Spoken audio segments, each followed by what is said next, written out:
Hola, ¿qué tal? Bienvenidos al video número 26 de la clase de Historia de la Matemática.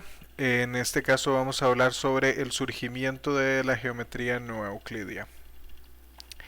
En este caso seguimos sacando información principalmente del Merzbach y Boyer.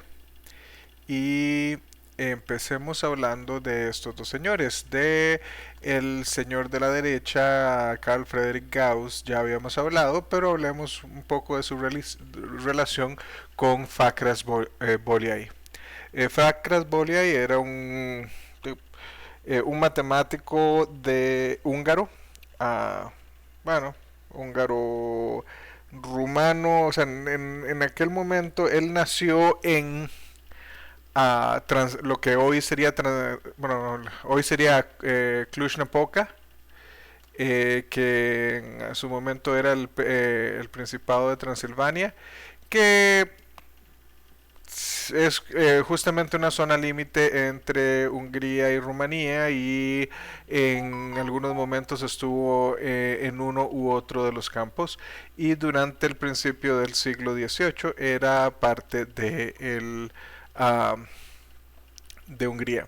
Pero en fin, Karl y Fakras eran compañeros en Gotinga, y los dos estaban interesados en probar el quinto postulado a partir de los otros. O sea, tengan en cuenta que para ese momento resolver el quinto postulado sería, qué sé yo, como hoy la hipótesis de Riemann, o el problema de Collatz, o la hipótesis de los primos gemelos. O sea, son problemas muy famosos, que están abiertos y que mucha gente ha tratado de probar. Y en ese tiempo, pues mucha gente estaba tratando de probar. Legendre estaba tratando de probar esto.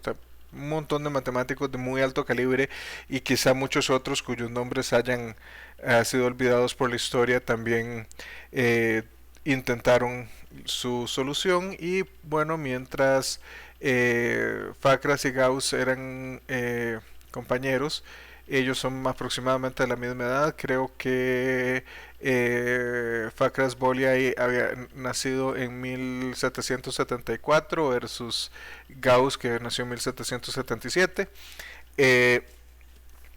Aparentemente por un buen rato ellos se concentraron en este problema, incluso consideraron hacerlo casi que sus tesis de doctorado, pero o sea, al final se dieron por vencidos.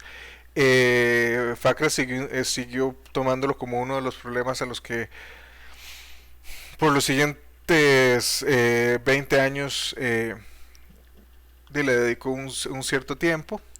Y sin embargo, ninguno logró una demostración del quinto postulado, lo cual sabemos hoy que es imposible. Entonces, bueno, hablemos por un momento de este señor Jean-Victor Poncelet, o Poncelet, como quieran decirlo. Como les había dicho, él también es uno de los alumnos de Gaspard Monge, igual que Lázaro Carnot. Poncelet, igual que Carnot, le interesa la geometría, y empieza a estudiar ciertos, déjenme ver, sí, que empieza a estudiar qué sucede con proyecciones. O sea, esencialmente él empieza a ver, bueno, que imagínense que tuviésemos un vidrio, y en ese vidrio tenemos una cierta figura, y vemos cómo se proyecta esa figura sobre el suelo, por ejemplo. Bueno, y resulta que va a haber un punto al partir del cual las cosas no se proyectan en el suelo, sino que más bien se proyectan hacia arriba. Él empieza a estudiar estas ideas, el punto al infinito, y hasta cierto punto llega a crear algo que nosotros hoy consideramos como la esfera de Riemann. Sin embargo, Poncelet es el primero que la describe, que esencialmente, o sea, él no se da cuenta que esencialmente lo que él hace, de prácticamente viola el quinto postulado. Él lo que está haciendo es, se percata que él puede hacer una función del plano complejo a la esfera, o en general de cualquier plano a la esfera, donde básicamente aquí tenemos el polo norte, el polo sur está en contacto con el origen del plano, y entonces cualquier punto del plano, lo que se hace es que se traza la recta desde el punto en el plano hasta este polo. Son dos puntos, por dos puntos cualesquiera pasa una única recta. eh, Al menos ese es uno de los postulados que nunca hemos negado. Y el punto en el que es el punto O exterior al polo, en el que esa recta que dibujamos toca la esfera, esa es la imagen del punto en el plano que estamos considerando. Él no se da cuenta que esto es esencialmente, sí, ciertamente hay un montón de cosas que se conservan, o ciertas propiedades geométricas que se conservan de la geometría plana a esto que podríamos llamar geometría esférica o geometría proyectiva, como queramos verlo, porque como vimos antes viene precisamente de la idea de proyectar algo. Pero él no se percata que eso, de que a partir de ahí básicamente está creando una geometría en la cual el quinto postulado no es válido. Bueno, entonces él no se da cuenta al respecto.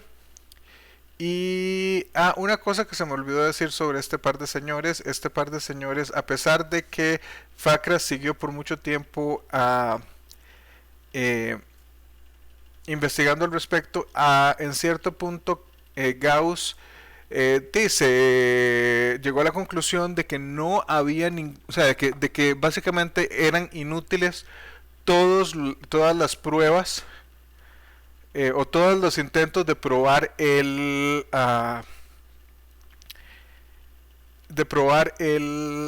quinto postulado. Entonces él empieza a travesear la idea de qué es lo que sucede si se niega el quinto postulado.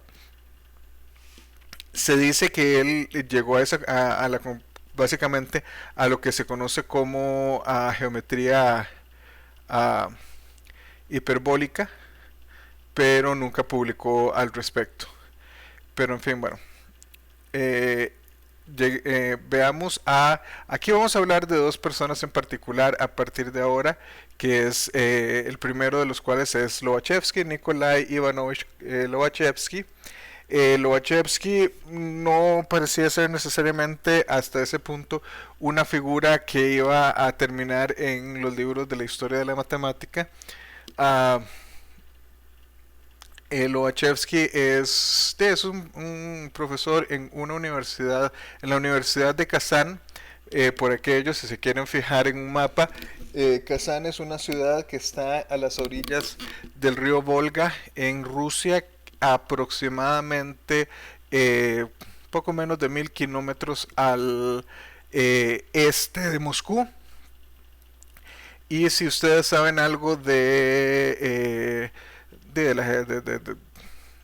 Rusia, ustedes saben que esencialmente dos terceras partes de la población rusa o más viven en el lado europeo de Rusia, no en el lado asiático. Entonces, y eso ya está casi llegando a los Urales, a esa división que se hace entre Rusia europea y Rusia asiática.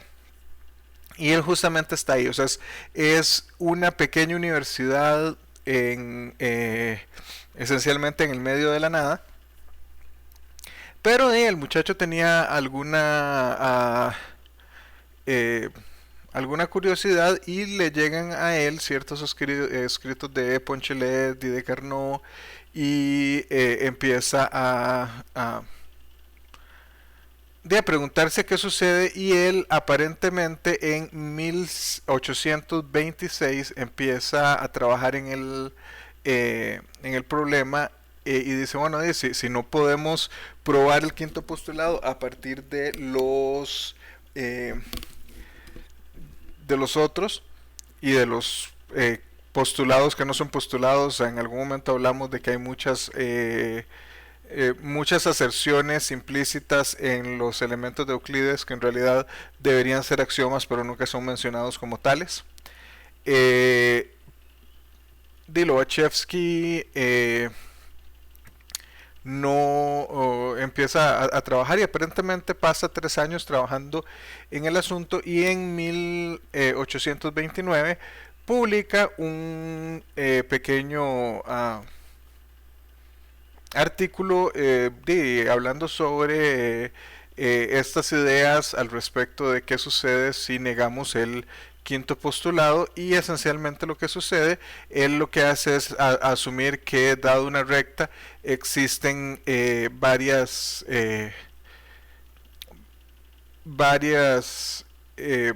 paralelas al mismo y esencialmente lo que está haciendo es lo que hoy conocemos como geometría hiperbólica. O sea, nosotros tenemos aquí un hiperboloide y lo que hacemos es un cierto tipo de proyección de rectas a ese hiperboloide, de un plano al hiperboloide, y vemos qué es lo que sucede. Y resulta que hay más de una recta que puede caer en ese.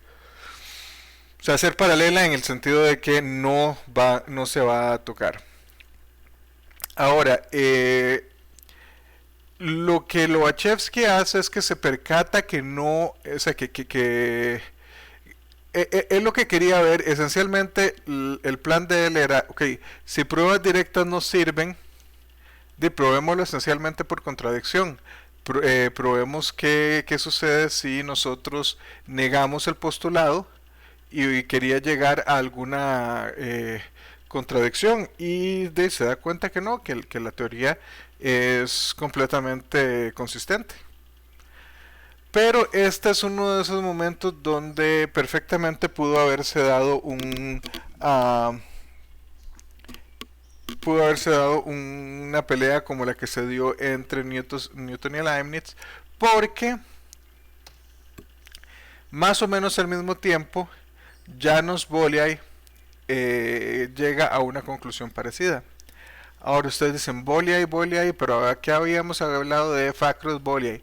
Efectivamente, Janos Bolyai es el hijo de Facras. Esencialmente, el muchacho se interesa en matemática, lo que se hereda no se hurta, dicen por ahí, y además de ver a su padre trabajando en matemática, pues se interesa al respecto y él empieza a estudiar por su cuenta. El mismo Facras le dice que no se vaya por ese lado, que la verdad es que él ha gastado muchísimas noches en vela pensando en este problema y que no es un problema necesariamente al que se le puede dar solución. Y ya no se escribe entre 1820 y 1823 un tratado que son 24 páginas esencialmente, donde esencialmente él está desarrollando la geometría hiperbólica. Y uno puede decir, bueno, ok,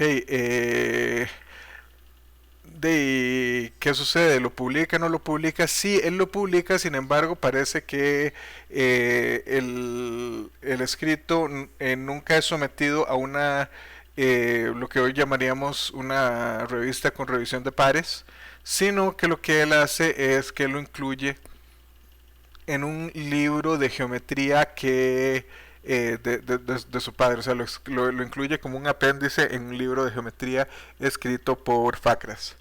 De hecho, en el momento en el que esto le llega a Gauss le dice que le manda a decir a Facras que su hijo Janos es un matemático de primer nivel por lo que él ve en esas 24 páginas, pero también que él ha llegado a ciertas conclusiones semejantes. Eh, Podríamos haber pensado quizá en algún momento que de que podría haber algún tipo de primacía entre, entre Bolia y Lobachevsky, porque es cierto, aparentemente Bolia lo deduce antes, o sea, Bolia, hasta donde entendemos, para 1823 ya tenía el trabajo concluido, sin embargo no lo publica hasta 1832, mientras que Lobachevsky empieza a trabajar en 1826, es decir, 3 años después de que Janos ya tiene este material escrito. Sin embargo, a Lobachevsky publica en 1829, 3 años antes de que Bolia lo haga.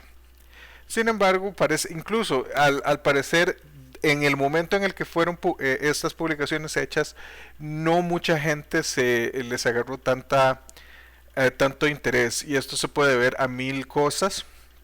Entre ellas, una de las cosas que uno sabe es que, salvo que el resultado que uno tenga sea profundamente impresionante, cuando uno escribe un artículo científico, usted sabe que quizá, o sea, en muchas áreas quizá 10 personas en el mundo lo vayan a leer.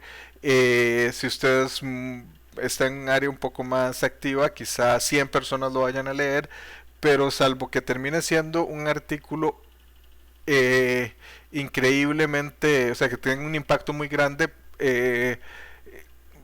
difícilmente lo va a leer más de unas 100 personas.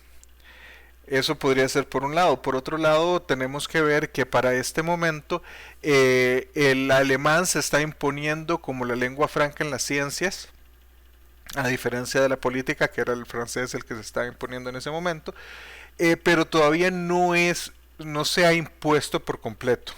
O sea, de la misma manera, por muchísimos años fue el latín el que se usó en ambientes académicos como lengua franca. O sea, todos hablaban una lengua distinta, la iglesia hablaba latín, la gente más,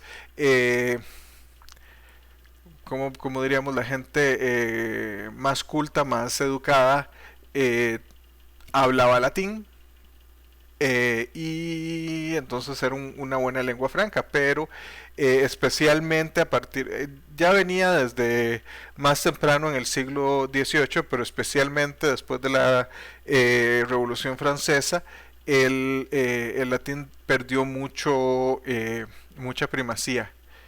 Y entonces, mientras que, por ejemplo, tanto Leibniz como Newton habían escrito sus libros en latín, incluso creo que el mismo Maclaurin en el libro de cálculo que escribe, el Tratado de Fluxones, también lo escribe en latín. En este momento, ya para el siglo XIX, de lo que sucede es que mucha gente empieza a escribir en sus lenguas nativas. Sin embargo, como mucha de la o sea, con muchos de los principales eh, investigadores de esta época, no solo en matemáticas, sino en muchas ciencias, son de Alemania, en particular de Gotinga. Entonces el alemán empieza a ganar en las ciencias una primacía de lengua franca. Pero por otro lado, tenemos que gente como Lobachevsky, es muy poco probable que él haya escrito en alemán en ese momento, posiblemente él escribió en ruso.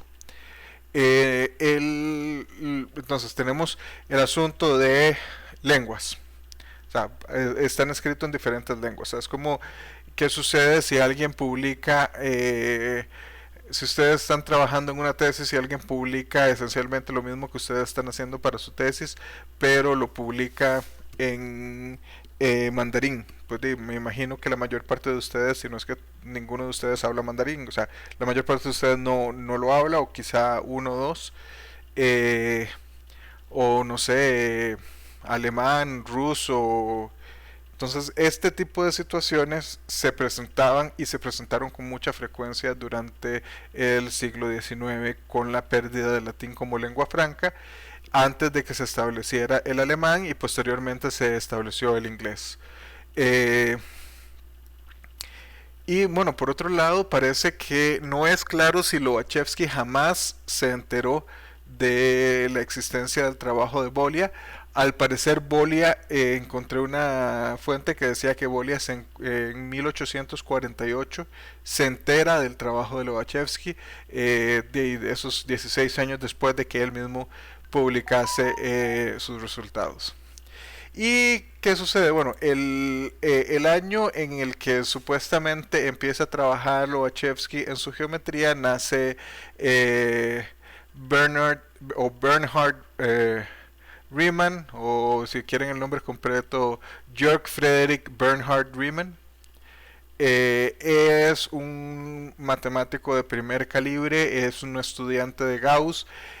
Gauss mismo decía que era uno de los eh, matemáticos de mayor peso que él había jamás conocido, con el problema de que Gauss tiene más o menos mi edad cuando muere, entonces muere no tan joven como los matemáticos de los que hablamos en el video pasado, Abel y Galois, pero Riemann muere joven, poco antes de cumplir 40 años. Pero él, entre muchas otras cosas que hace, o sea, nosotros podemos pensar en las sumas de Riemann, en un montón de otras cosas que Riemann hace. Riemann empieza a ver las teorías de Bolia y de Lobachevsky, y se da cuenta que también con lo de Poncelet, de que en realidad estamos hablando de tres tipos de geometrías que son, o sea, que esencialmente uno puede empezar a buscar qué sucede si uno mide qué tan plano es, qué tan plano es el plano, aunque suene extraño. En este caso lo que estamos diciendo es de si nosotros consideramos que que el plano es de verdad plano, y cuál es la forma de pensar que el plano es plano. Imagínese que usted pone dos hormiguitas a la par, lo que nosotros llamaríamos en paralelo, y se empiezan a mover y de verdad van en paralelo. Bueno, en ese caso estamos hablando de curvatura cero. Hay una fórmula para calcular la curvatura de de una superficie. De hecho, para una esfera la curvatura es 1 entre el radio de la esfera, y cuando la curvatura, para un plano la curvatura es cero. Cuando la curvatura es negativa, lo que tenemos es esencialmente una hipérbola o geometría hiperbólica. Entonces nosotros Riemann lo que llega y dice es, esencialmente estas tres geometrías podemos verlas como una sola geometría que cambia dependiendo de este parámetro, y en realidad no nos interesa el valor del parámetro, todo lo que nos interesa es el signo, o sea, es positiva, es negativa o es cero. Y si es positiva estamos hablando de geometría esférica, si es negativa estamos hablando de geometría hiperbólica, que es esencialmente la geometría de Bolia y de Lobachevsky, y si es cero estamos hablando de la geometría euclídea de la que siempre hemos hablado. Bueno, por acá quedamos con este video, nos vemos en el próximo, pero esta semana sí van a haber 3 videos, entonces hasta entonces espero que estén todos bien. Hasta luego.